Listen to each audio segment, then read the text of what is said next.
we're going to take a look at how to solve linear equations in one variable. Now, pretty big topic today, very, very important topic, and we got a lot of vocabulary that we need to go through first. First off, we're talking about solving linear equations. Now, we haven't really seen equations that much this semester. We have seen a little bit, but an equation, all an equation is something with an equal sign. That's all it is. If it has an equal sign, then it is an equation. Now, we solve equations, which means we're looking for the solution of the equation. Now, what does that mean? Well, let's take a look at a pretty straightforward equation here. Here we have x plus 1 equals 3, or another way to read this is what plus 1 is 3. Hopefully, not even know how to solve this, you know that x equals 2 would be a solution. Now, the reason that we call this as a solution, because if we plug it back into the original, 2 plus 1 is 3, this gives us a true statement. Now, that's exactly what it means to be a solution. A solution is the value, or values. In the future, we can have more than one solution to things. So the value or values that, when plugged into the original equation, gives a true statement. So it's the value or values that when you plug back into the original statement, the original equation gives you a true statement. Now, since that's what it means to be a solution, that's how you can always check to see if something is a solution. So if I said, is x equals to a solution, to check it, just plug it back in and see if it gives you a true statement. All right, the last and really important word in this sentence is the word linear. Now, equation, since an equation is anything with an equal sign, it's a very, very broad category. The word linear here is telling us what type of equations that we're going to solve. Now, in math, we solve all different types of equations. The good news is, any type of equation that you're solving, generally there's a step-by-step procedure that you can follow, and as long as you follow the steps correctly, you'll always get to the right answer. So the word linear here doesn't mean a line like a lot of people does. It's related to the word line, but it does not mean line. The word linear in a math class means the highest power is 1. We'll be a little bit more specific. It's the degree of the equation is 1, but just general. So the highest power you're generally going to see on a variable is going to be 1. So we're not going to see anything like x squared, y cubed, or anything along those lines. Now, the good news, as long as we can state that something is a linear equation, then we can follow these steps to solve every single one of them. These 5 quick steps. Step 1. Clear any grouping symbols. Now, the way that you always do that is distribute, like we learned a couple of classes ago. Step 2, clear fractions or decimals. Step 3, move all of your variables to one side. Step 4, move everything else to the other side. Step 5, divide both sides by whatever is in front of your variable. All right, so you're really going to want to know these steps because you need to follow them through every single time.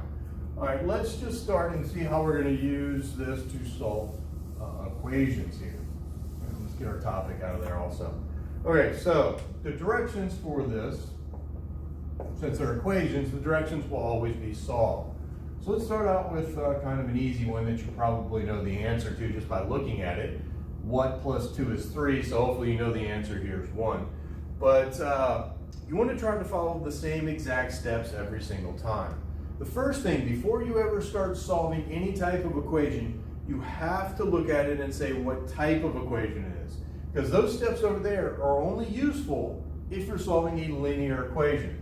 So when we look at this, you say, okay, this is a linear equation because all the variables are raised to a first power. Now, is this a linear equation in one variable?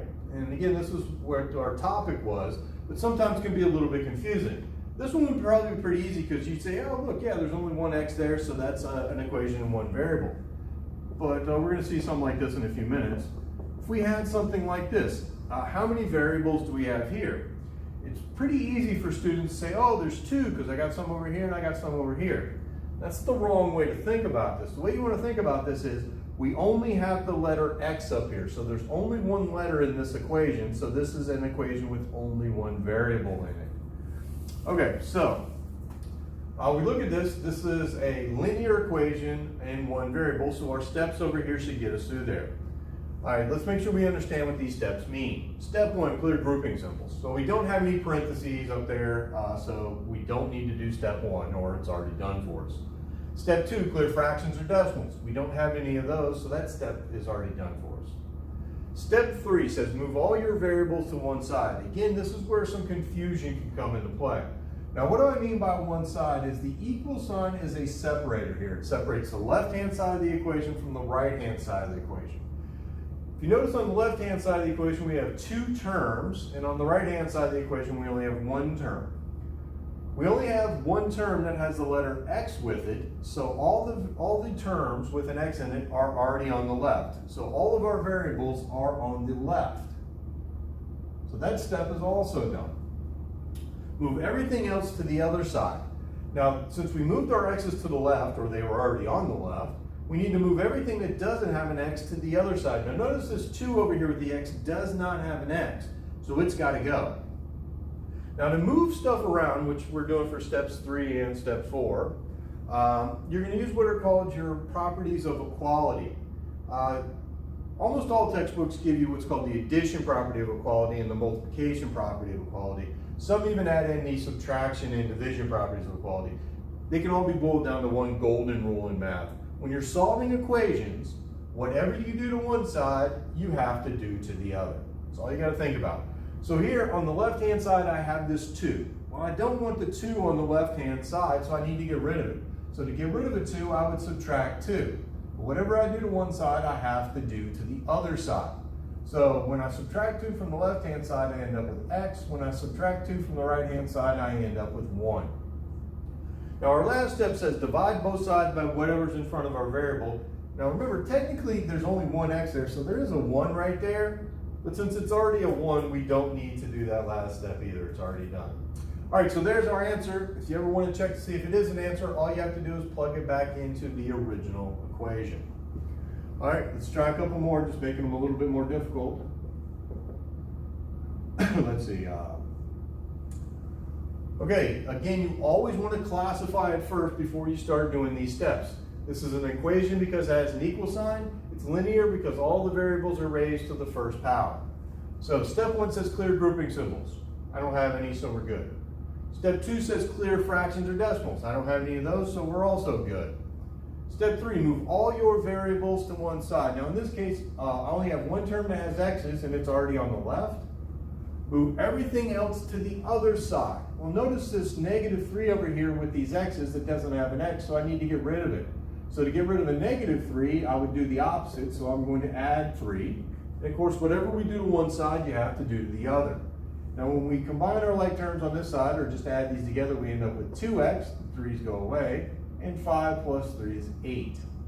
All right, last step says divide both sides by whatever's in front of my variable. There's a 2 in front of the x, so whatever I do to one side, I got to do the other, so I'm going to divide both sides by 2. Now notice that gets rid of that 2, right? Because 2 divided by 2 is 1, so that's just x, and 8 divided by 2 is 4. All right, so we're going to say that that's our solution. If you wanted to check to see if it was a solution, you would plug it back into the original and see if it gives you a true statement. All right, let's try another one, a little bit harder. Let's see, 4.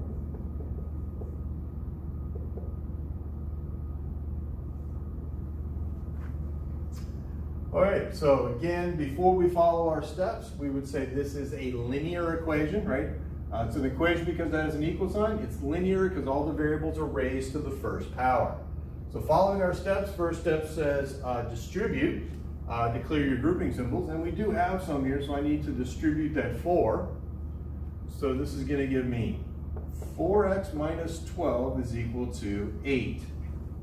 Step 2 says clear fractions or decimals. I don't have any. Step 3 says move all your variables to one side. Again, all of our x's, or all the terms that have x's, are already on the left. Move everything that doesn't have an x to the right. This negative 12 doesn't have any x's, so it's got to go. So I'm going to add 12 to make it go away. Whatever we do to one side, we have to do to the other. So when we add both these sides together, on this side, I just end up with 4x because the 12s cancel. 8 plus 12 is 20. Last step says divide both sides by whatever's in front of your variable. There's a 4 in front of that x, so I divide both sides by 4, so we get x is equal to 5. All right, so following our steps, once you can say it's a linear equation, then you should be able to follow your steps and get to an answer. So let's try one a little bit harder. How about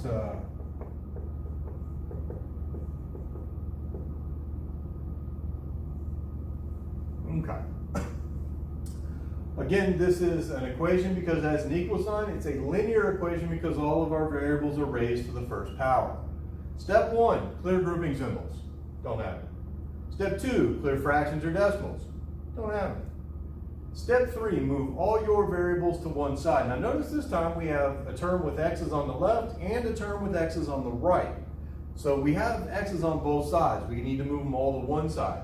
You can either move all the x's to the left or move all the x's to the right. That's a personal choice. Most students like moving them to the left, so that's generally what I'm going to do.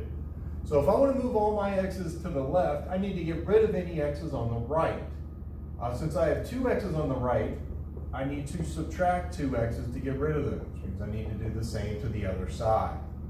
Now here, 4x minus 2x still has this 2x. 5 is equal to, on that side, the x's go away and we end up with, excuse me, negative 8. All right, so now we have all of our variables on one side, move everything else to the other side. Since I moved the x's to the left, anything over here that doesn't have an x needs to go to the right. This negative 5 doesn't have any x's, so I need to get rid of it, so I'm going to add 5 to both sides. On the left-hand side, when I add all this together, I end up with just 2x, and on the right-hand side, I end up with negative 3. Last step says divide both sides by whatever's in front of my variable. There's a 2 in front of that x, so I divide both sides by 2. So we end up with x is equal to negative 3/2. All right, so you really want to make sure that you're following your steps every single time. All right, let's try a couple more of these, and maybe we'll look at some fractions. What if I said,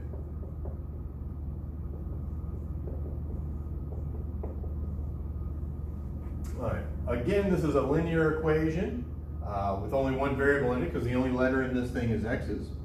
So following our steps, clear grouping symbols.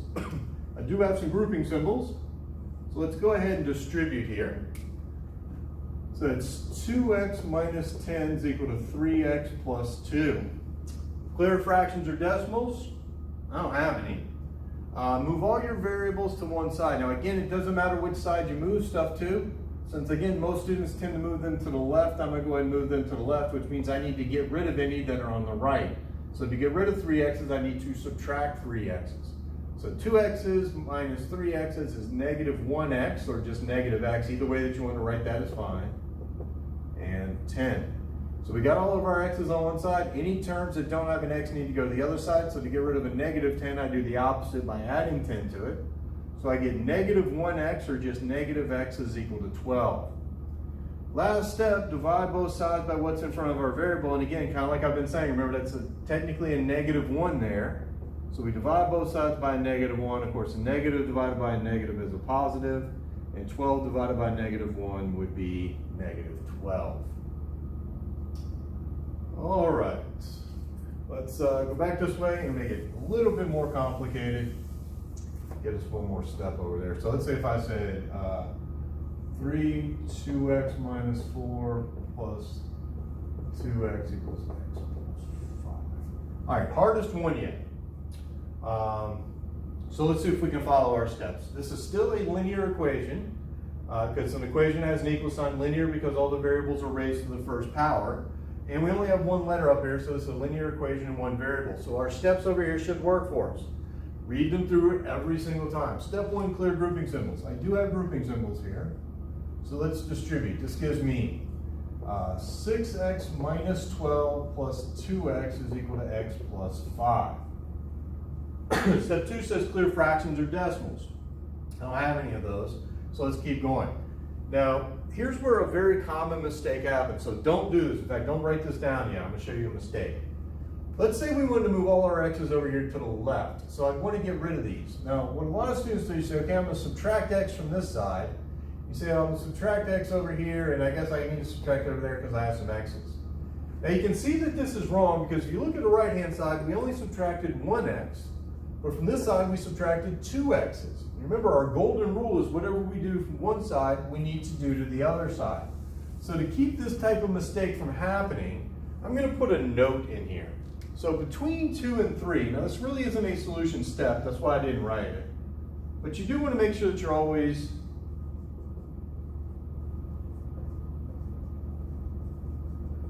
simplify each side before you move things around. Okay. Always simplify each side before you move things around. Now remember from a couple nights ago, we learned to combine like terms. So think about this kind of like two problems. We have the left side and the right side as two different things we need to simplify. On the left-hand side, you see we can combine some like terms. On the right-hand side, we cannot. All right, once you've simplified each side, then continue on with your steps. Move all your variables to one side. Again, I'm going to move them to the left, so I need to get rid of them on the right. So I need to subtract x from that side, take one away. So 8 x's, take away 1 x, still gives me 7 x's, minus 12 is equal to 5. Got all my x's to the left, means anything that doesn't have an x has got to go to the right. So to get rid of negative 12, I'm going to add 12 to both sides. So I get 7x is equal to 17. Last step, divide both sides by whatever's in front of our variable. Divide both sides by 7. So we get x is equal to 17 sevenths.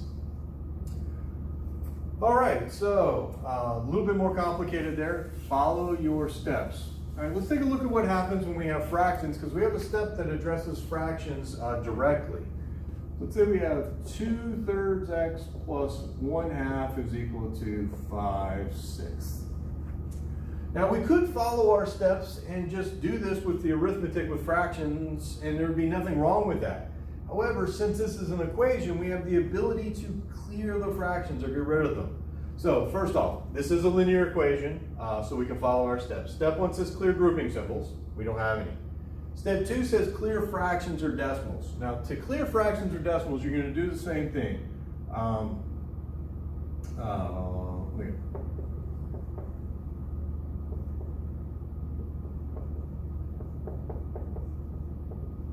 Clear fractions or decimals, you're going to multiply, that's the word multiply, every term by the least common denominator. Okay, so in this equation, notice we have 3 terms, 2 terms on the left, 1 term on the right. Find the least common denominator for all the fractions. So in this case, you can see that our least common denominator is 6. So I'm going to take each one of those terms, put it in parentheses with a 6 out front. Now, by multiplying through by the least common denominator, that should get rid of our fraction. So we know how to reduce fractions here, right? 3 goes into 6 twice. 2 times 2 is 4, that's x. 2 goes into 6 3 times 1, that's a plus, is 3. 6 goes into 6 once, 1 times 5 is 5. All right, now notice by doing that one easy step, it now looks a little bit easier to deal with. We don't have these fractions. So we move all of our x's to one side, that's done. Move everything that doesn't have an x to the other side. So we subtract 3 from both sides. So we have 4x is equal to 2. Last step, divide both sides by whatever's in front of our variable. So we get x is equal to, that fraction will reduce, 2/4 is 1/2.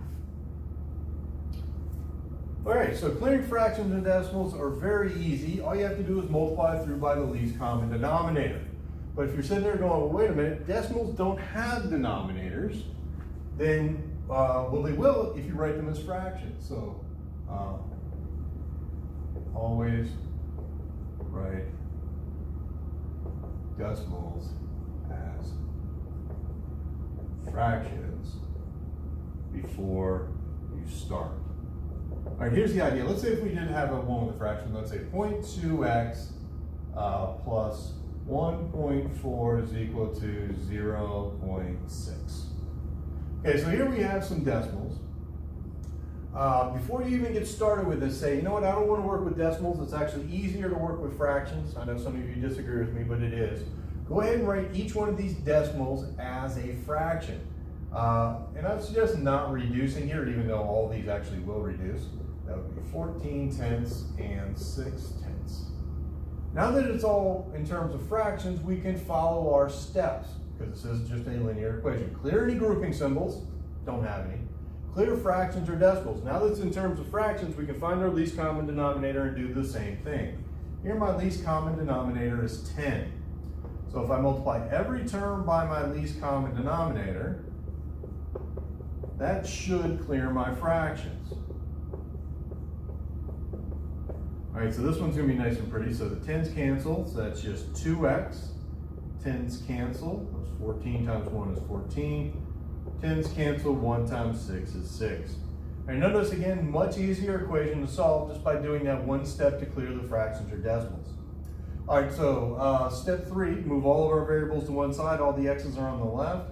Move everything else to the other side, so I need to get rid of this 14 by subtracting 14 from both sides. So I have 2x is equal to -8. Kind of skipping a step here. Last step, divide both sides by whatever's in front of my variable. We get x is equal to -4. All right, so anytime that you're solving an equation, you always want to say what type of equation it is first. Here we're going to be taking a look at linear equations in one variable. As long as you can say, hey, that's a linear equation in one variable, these steps will get you through every single time. So what I suggest when you're working this homework, have your steps over to one side, and I don't care how easy the problem looks to you, read through those steps every single time. It'll help you memorize and help you get an idea of how to approach every single one of these types of problems.